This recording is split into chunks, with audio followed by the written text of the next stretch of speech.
নমস্কার। আজকে আরম্ভ করব এই মাসে লাস্ট সপ্তাহ, অর্থাৎ আগস্ট মাসে লাস্ট উইক, 24 তারিখ থেকে 29 তারিখ সাপ্তাহিক রাশিফল। এই মাসে গ্রহদের কিছু সিচুয়েশন চেঞ্জ হবে এই সপ্তাহে, অর্থাৎ মাসের শেষ সপ্তাহ।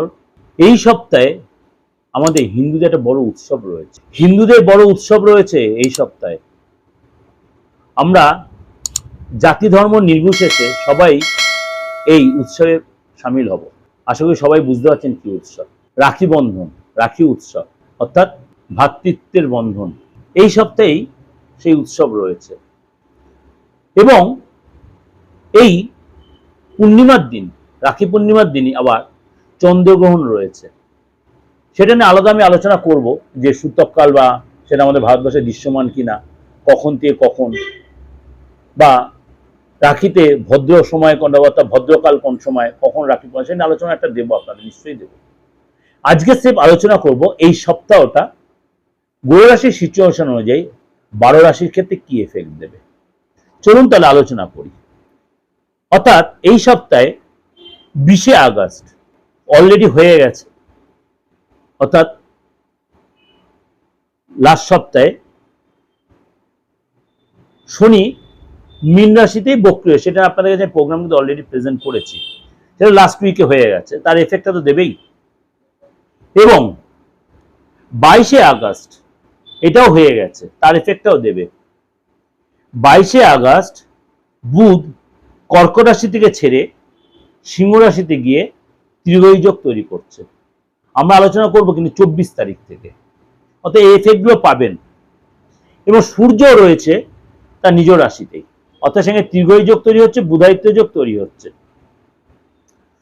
এবং চন্দ্র ধনু, মকর, কুম্ভ এই 3 রাশির মধ্যে আপনার মুভ করবে সোয়া 2 দিন অন্তর। এবং যেটা আপনাদের কাছে বললাম 28 তারিখ আংশিক চন্দ্রগ্রহণ থাকবে। সুতরাং এটা এই যে গ্রহ রাশির সিচুয়েশনটা বা চন্দ্র রাশি বা চন্দ্রের যে মুভমেন্ট, সেটা আপনার ক্ষেত্রে কি প্রভাব বিস্তার করবে। কারণ আপনি যে রাশির লোক হন, বিগত যে সপ্তাহগুলো আপনার কেমন গেছে, এই সপ্তাহে তার চেয়ে একটু বেটার যাবে, সেটা যে আপনি অধীরাগ্রহ রয়েছেন। কেউ বলছে আমার তো ডেট অফ বার্থ নেই, তাহলে দাদা আমি জানবো কি করে? আমি তো আপনাদের বারবারই বলেছি, হাতটা দেখে আপনি একদম পুঙ্খানু বিচারটা পেয়ে যাবেন, আপনার রাশি লগ্ন জানতে পারবেন। কিছু কিছু রাশির এই যে শনির সিচুয়েশন বা বৃহস্পতি অতিচারী সিচুয়েশনের জন্য একটু টাফ কন্ডিশনে যাচ্ছে। বৃহস্পতি এই মুহূর্তে অতিচারী সিচুয়েশন, তার উচ্চ রাশিতে থাকলেও বৃহস্পতি অতিচারী সিচুয়েশনে রয়েছে। 31 অক্টোবর পর্যন্ত বৃহস্পতি কিন্তু কর্ক রাশিতেই থাকবে, তারপর সেটা সিংহ রাশিতে গমন করবে। সুতরাং এই সময়টা অবধি কিন্তু প্রত্যেক রাশির জন্য একটু সতর্কতা অবলম্বন করতে হবে, বেশিরভাগ মেজর রাশির জন্য। তাহলে আপনার রাশি তার মধ্যে কি পড়ছে? তাহলে আজকে প্রোগ্রামটা পুরোটাই আপনাকে স্কিপ না করে ভালো করে শুনতে হবে। চলুন তাহলে আলোচনা করি। মীন রাশির এই সপ্তাহটা আপনার জন্য যথেষ্ট গুড নিউজ অপেক্ষা করে আছে। এই সপ্তাহে কাজের জায়গায় আপনি সফলতা পাবেন, হঠাৎ কোনো প্রাপ্তি যোগ, হঠাৎ কোনো গুড নিউজ, যা দীর্ঘদিন চেষ্টা হচ্ছে কোনো বেটার কোনো অপরচুনিটি পাওয়ার সম্ভাবনা প্রবল। আপনার শত্রুর উপর আপনি সফলতা প্রাপ্তি হবেন। মানসিক টেনশন বাড়তে পারে, কিন্তু নিজেকে অবশ্যই কন্ট্রোলে রাখবেন। এই সপ্তাহে আপনার সন্তানের মোটামুটি ঠিকঠাক রয়েছে এবং আপনার এই সময় সন্তানের কাছ থেকে হেল্প পাবেন। আপনার এই সপ্তাহে অবশ্যই কোনো মিটিংয়ে বা কোনো বিশেষ কোনো এমার্জেন্সি বা কোনো ভাইটাল কোনো কাজে বা প্রাতিষ্ঠানিক কোনো কাজে আপনি অ্যাটেন্ড করতে চান, অবশ্যই সতর্ক থাকবেন।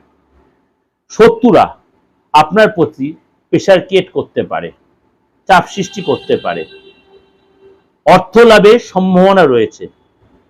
24 থেকে 30 তারিখ আপনার জন্য যথেষ্ট ভালো দেখা যাচ্ছে। আপনি এই সপ্তাহে বেশি তাড়াহুড়া না করাটা বেটার হবে। ধীরে সুস্থে এগোবেন, সময়টা আপনার পেপারে, সুযোগ আপনার আসবে, মেন্টালি স্ট্রং রাখবেন। 27, 28, 29 তারিখ আপনাকে অবশ্যই সাবধানতা অবলম্বন করতে হবে। এই সপ্তাহে আপনাকে 24 তারিখ এবং 30 তারিখটা আপনার জন্য যথেষ্ট ভালো দিন, শুভ দিন। সেই দিনটা আপনার মানে যে কোনো শুভ কাজ, বেটার কিছু অপরচুনিটি আসার যে সুযোগগুলো, সেই দিনকে অবশ্যই আপনি অ্যাটেন্ড করুন বা সেই দিনকে আপনি যোগাযোগ স্থাপন করুন, আপনার জন্য সেটা ভালো হবে। ভালো থাকবেন, সুন্দরভাবে সপ্তাহটা উপভোগ করবেন। যদি দেখছেন কোনো ডিস্টার্বেন্স ফিল করছেন, অবশ্যই কনসাল্ট করতে পারেন, যোগাযোগ করতে, অনলাইন বা অফলাইনে। ভালো থাকবেন, নমস্কার।